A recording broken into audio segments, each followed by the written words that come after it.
দেখুন, আমি এর আগেও বলেছি যে দ্রুত অভিযুক্তদের গ্রেফতারের ক্ষেত্রে আমি অন্তত মুক্ত কণ্ঠে দুর্গাপুর পুলিশের প্রশংসা করেছি। তার কারণ 5 জন অভিযুক্ত ছিল, 5 জনই প্রথম দফায় 24 ঘন্টার মধ্যে 3 জন, তারপরে আরও 2 জন গ্রেফতার হয়েছে। পাশাপাশি কিন্তু ওই 8 ঘন্টা ধরে বাবা যেটা বলছেন থানায় থানায় ঘোরানোর অভিযোগ বা 36 ঘন্টা পর ঘটনাস্থল ঘেরার যে মারাত্মক অভিযোগ সমানভাবে বলেছি আমরা।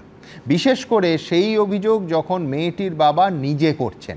গতকাল মেয়েটির সহপাঠী, এই যার কথা হচ্ছে এত, ওয়াসেফ আলী, তার গ্রেফতারের পর আজ মেয়েটির বাবা আবার বলছেন যে তার কিন্তু এখনও সিবিআই তদন্ত চাই। মানে রাজ্য পুলিশের ওপর অনাস্থাটা কিন্তু কাটছে না। আমার পরের বক্তা অরূপ চক্রবর্তী। অরূপ, আমি জানি না আরজিকর কাণ্ডের প্রভাবে কিনা, কিন্তু বাবা এখনও আজকেও পুলিশ গ্রেফতার এবং বাবা যা বলেছিলেন, যাকে অভিযুক্ত বলেছিলেন, পুলিশ আলটিমেটলি তাকে গ্রেফতার করেছে, কিন্তু এখনও সেই বাবা ভরসা করছেন কিন্তু সিবিআইকে। সুমন, যেই বাবার সন্তানের সাথে এই ধরনের একটা খারাপ ঘটনা ঘটে, সেই বাবার খুব স্বাভাবিকভাবেই মানসিক বিধ্বস্ত অবস্থা থেকে তিনি চাইবেন যে যত রকমের তদন্ত সম্ভব সেটা হোক, তাতে কারুর কোনো দ্বিমত থাকার কথাও না, এক্ষেত্রেও কোনো দ্বিমত নেই। কিন্তু আমি আস্তে আস্তে প্রথমত আমি ন্যারেটিভগুলো যদি বিগত 5 দিন ধরে, সুমন, তার মধ্যে 3 দিন তোমারই ঘন্টাখানেক সঙ্গে সুমন হয়েছে। প্রথমত গ্যাং রেপ, একজন মানুষও যদি এই কাজ করে থাকেন সেটাও সমানভাবে নিন্দনীয়, যদি গণধর্ষণ নাও হয়ে থাকে। প্রথম নীতি, সেই ন্যারেটিভটাকে সামনে প্রথমে আমাদের সামনে প্রেজেন্ট করা হলো হিন্দু মুসলমান। তুমি নিজেও বলেছো, আমিও আগের দিন তোমার সত্যিই বলেছি, বেছে বেছে যাদের নামে অভিযোগ, একটি নির্দিষ্ট সম্প্রদায় বাদ দিয়ে আরেকটি সম্প্রদায়ের নাম এবং অফিসিয়াল বিজেপির পার্টির অ্যাকাউন্ট থেকে টুইট করা হলো। রাজনীতির ডিভিডেন্ড কুড়োনোর জন্য কোথায় কোথায় নামলেন আমরা তো দেখলাম। শুভেন্দু অধিকারী থেকে শুরু করে আমাদের রাজ্যপাল পর্যন্ত নেবে যা যা গরম গরম বিবৃতি দিলেন, সব ঠিক আছে।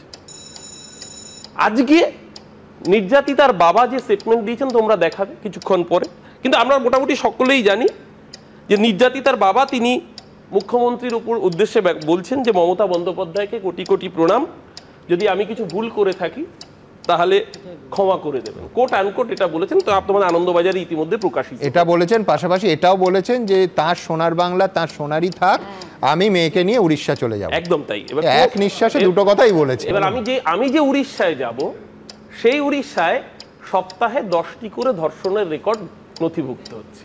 আমি যে উড়িষ্যায় যাব, সেই উড়িষ্যার জলেশ্বরে যেখানে মেয়েটির বাড়ি, তার পাশে বালেশ্বরের কলেজে আমরা কদিন আগেই দেখেছি বিভাগীয় প্রধান যৌন নিগ্রহ করছেন, ছাত্রীর অভিযোগ প্রশাসন নিচ্ছে না, ছাত্রীকে গায়ে আগুন দিয়ে কলেজ থেকে ঝাঁপ দিয়ে আত্মহত্যা করতে হচ্ছে।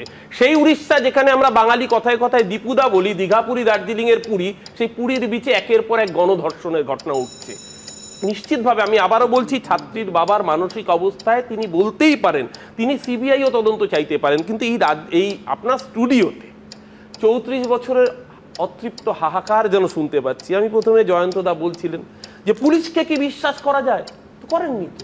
সিবিআইকে তো চেয়েছিলেন, সিবিআই তো এসেছিল, সিবিআই এসে সিবিআই যে তদন্ত করে রিপোর্ট দিয়েছে, জানা গেল কলকাতা পুলিশ এসওপি অনুযায়ী আরজিকর কাণ্ডে যা, যেমন এখানে বারবার এখনো বলা হচ্ছে সেমিনার হল ভাঙার তত্ত্ব, কারা চেয়েছিল সেমিনার হল ভেঙে ওখানে টয়লেট ব্লক তৈরি করতে? জুনিয়র ডাক্তাররা, চিঠি দিয়ে অফিসিয়ালি প্রত্যেকের নামে সই করা আছে।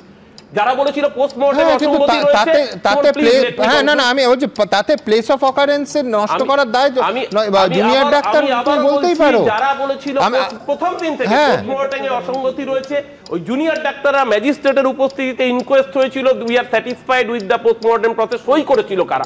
প্রতিটা স্তরে। আমি সোমা বলছি বিভিন্ন ভার্সন, হ্যাঁ খুব খারাপ, আমি তোমায় বাড়তি সময় দেবো, চিন্তা করো না।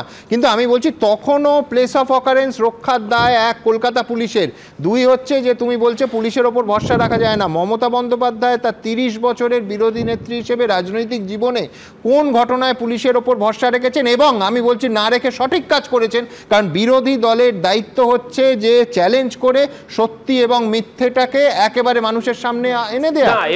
সবাই যদি পুলিশের দুহাত তুলে ভরসা রাখে তাহলে তো মানে বিরোধী দল এবং গণতন্ত্রের স্পিরিটটাই নষ্ট হয়ে যাবে। পুলিশে কেন ভরসা রাখা যায় তার কারণ, কলকাতা পুলিশকে যারা শিরদাঁড়া উপহার দিয়েছিলেন, সিবিআই প্রমাণ করলো আফটার দ্য ইনভেস্টিগেশন, শিয়ালদা কোর্টে দীর্ঘদিনের শুনানির পরে প্রমাণ হলো যে কলকাতা পুলিশ যে কাজ করেছিল এসওপি মেনে, একদম সঠিক পথে তদন্ত করেছিল, তাই পুলিশের অভিযোগ উঠেছে 4 দিনে যথেষ্ট তথ্য প্রমাণ লোপাট করা হয়েছে, একদম ঠিক না, জয়ন্তবাবু বলার সময় এত উত্তেজিত হয়ে পড়ছেন কেন? জায়গা আছে, আলাদা দেখাতে হবে, বলার জায়গা আছে তো, সাজা হয়নি। কামদুনিতে যেটা হয়েছিল 5 বছর সাজা খেটেছে এবং যাদের ফাঁসির সাজা হয়েছিল তাদের ফাঁসিটা মকুব হয়েছিল। ইন্টারেস্টিংলি একদম বেকসুর বেকসুর, তুমি তো তথ্যটা বলতে হবে, বেকসুর ছাড়া পেয়ে গেছিল সেটাও বলো। সুমন আমাকে তো বলতে দিতে হবে, আপনি যদি বাকি কারোর সময় ইন্টারাপ্ট না করেন, শুধু তৃণমূলের একজন প্রতিনিধি তার এক সেকেন্ড, তুমি 3 মিনিটের সময় অতিক্রান্ত হয়ে গেছে অরূপ, কিন্তু আমি বলছি যে তথ্যটা তো পুরোটা বলতে হবে, তুমি বলো না। হ্যাঁ, তথ্যটা পুরো বলো, হাফ বলছো কেন? হাফ বলছি কোথায়? আমাকে বলার সুযোগই দিচ্ছেন না, তার মধ্যে আপনি ঢুকে পড়ছেন। আমাকে কাইন্ডলি কনক্লুড করতে দিন। আমি আবার আজকাল তৃণমূল বললে কিছু বলা যাবে না। না, একদম তা বলিনি, কিন্তু আপনি বাকিদের সময় বলেননি, সেটা বলছেন। তোমার 3 মিনিট অতিক্রান্ত বলে বলেছি, আবার ইন্টারাপ্ট করব। তাহলে বলবো না, বলুন। যদি আমার 3 মিনিটের মধ্যে দেখুন বাকিরা কতক্ষণ কথা বলেছেন। দ্বিতীয়ত, আমার এখনো মনে পড়ছে এই কামদুনির যারা এই অভিযুক্ত ছিল তাদের হয়ে মামলাটা লড়লেন কে জানেন? ভিএইচপির ভাইস প্রেসিডেন্ট সাউথ বেঙ্গল, তার নাম ফিরোজ এডুলজি, তাদের হয়ে মামলা লড়লেন। এখন বলবেন আমি প্রফেশনাল মামলা লড়তেই পারি, সেই প্রশ্ন অন্য। আমি আসছি, আমি তাদের ঘটনাক্রমগুলো সামনে তুলে ধরছি। কলকাতা হাইকোর্টের অত্যন্ত প্রথিতযশা একজন আইনজীবী, তোমায় আমি জানিয়ে রাখি, তিনি কোন দল করেন তার পরিচয়ের অনেক বড় হচ্ছে যে 40 বছর ধরে তিনি এই কলকাতা হাইকোর্টের প্রতিষ্ঠিত আইনজীবী। প্রশ্ন তুলছে না, কিন্তু ঘটনাচক্রে তিনি এমন একটি সংগঠনের ভাইস প্রেসিডেন্ট, পার্টিকুলার একটি মতাদর্শ একটি ঘরানা, যারা এখানে কামদুনির ঘটনার নিন্দা করাই উচিত, কিন্তু তাদের ধর্ষকদের বাঁচানোর জন্য মামলা করছেন। আচ্ছা, কপিল সিব্বালকে তোমরা আইনজীবী হিসেবে ডাকো না কংগ্রেস নেতা হিসেবে ডাকো? অভিষেক মনু সিংভিকে তোমরা কংগ্রেস নেতা হিসেবে ডাকো না আইনজীবী হিসেবে ডাকো? ফিরোজ এডুলজিও তো এরকম অত্যন্ত পেশাদার স্বনামধন্য একজন আইনজীবী। কিন্তু কপিল সিব্বাল যে দল করেন বা যে দল, ধরুন আজকে ইন্ডিয়া অ্যালায়েন্সে তো সকলে রয়েছে, তাহলে যদি আমি অ্যালায়েন্সের প্রেক্ষিতেও দেখি ফিরোজ এডুলজি কি ধর্ষকদের অ্যালায়েন্সের সঙ্গে রয়েছেন কোনোভাবে রাজনৈতিকভাবে? তোমার লজিকটা ক্ষেত্রে খাচ্ছে না। আমি দ্বিতীয়ত লাস্ট, তোমার যেটা আজকের সাবজেক্ট মূলত, যে বন্ধুকে কি বিশ্বাস করে, এতক্ষণ এলে না, তোমার সাবজেক্টটা আজকে অদ্ভুত। আমরা সেলিনা খাতুনকে নিয়ে আলোচনা করি না, একটা 7 মাসের অন্তঃসত্ত্বা মেয়ে, তাকে গায়ের জোরে ধাক্কা দিয়ে বার করে দেওয়া হয়েছে, একদিনও আমরা আলোচনা করি না। তুমি কি পরের কাউন্সিল পুরো ভোটটা উড়িষ্যায় গিয়ে লড়বে, গুজরাটে গিয়ে লড়বে, দিল্লিতে গিয়ে লড়বে, পশ্চিমবঙ্গেই তো লড়বে, তো আসলে পশ্চিমবঙ্গ নিয়ে আলোচনা করি। কিন্তু আজকে একটা জিনিস পরিষ্কার নিশ্চিতভাবে, আজকে এখানে প্রথমে যিনি ডাক্তারবাবু বলছিলেন, আমি তার সাথে অনেকটাই সহমত, যে সত্যি সত্যি আজকের দিনে দাঁড়িয়ে একটা সময় বন্ধুরা বন্ধুর জন্য জীবন বাজিয়ে রাখতেন, সেখানে দাঁড়িয়ে এই ঘটনা তো প্রশ্ন তুলবেই। কিন্তু আমার মনে হয় আজকে এই কথাটাই সবচেয়ে বেশি প্রাসঙ্গিক, যে আজ যে বন্ধু কাল শুভেন্দু না হয়ে যায়, রাজনীতি হোক বা কলেজে পড়ুয়া হোক, আজ যে বন্ধু কাল শুভেন্দু। রাজনীতি তো বাংলায় উদাহরণ দেখেছে, এখন কলেজেও এই উদাহরণ দেখতে হচ্ছে। বেশ, আমি পরবর্তী বক্তার কাছে যাব, কিন্তু তার আগে দুটো কথা বলবো। একটা হচ্ছে যে আরজিকর কাণ্ডে পুলিশের তদন্ত নিয়ে আমি নিশ্চিত যে ক্যামেরার সামনে যাই বলুক, অরূপের মনেও প্রচুর প্রশ্ন আছে। আমরা এখনও রাজ্যবাসী এইটা জানলাম না যে ওই ভয়ঙ্কর রাতে ঘটনা ঘটে যাওয়ার পরে কারা সেইখানে গিয়ে ভাঙচুরটা চালালো, কতজন গ্রেফতার হলো, তারা কি উদ্দেশ্যে পুলিশের সামনে আরজিকর হাসপাতালে ওই রাতে ওই বিশাল পুলিশ বাহিনীর সামনে ভাঙচুর চালালো এবং সব কিছু গুঁড়িয়ে দিল। এই প্রশ্ন তো এখনও আমাদের সামনে আসেনি। এই উত্তরগুলো পেলে নিঃসন্দেহে আমাদের ভরসা বাড়তো।